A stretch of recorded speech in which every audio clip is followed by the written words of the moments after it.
Shayx Muhammad Sodiq Muhammad Yusufning qabrlari, aytishlaricha bu yerda Sherali Jo'rayevniki va Tohir Malikniki bor ekan qabrlari. Nega qabr tosh qo'yilmagan? U bizni musulmonchiligimizda qabr tosh qo'yib abadiylashtirish degan narsa yo'q narsa.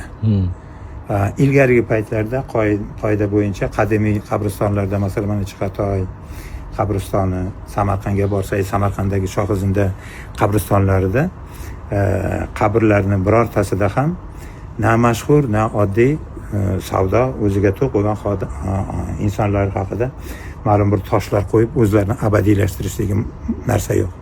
Musulmonchilikda bu dunyoga kelganda hamma bir xil keladi, hamma bir xil ketadi.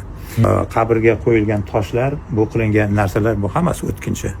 Chunki ma'lum bir davr o'tgandan keyin albatta bularni qo'ygan odamlar ketishi bilan bularning o'rniga yangi odamlar keladi. Toshlar o'zgarib ketadi. Abadiy faqat so'z qoladi, fikr qoladi.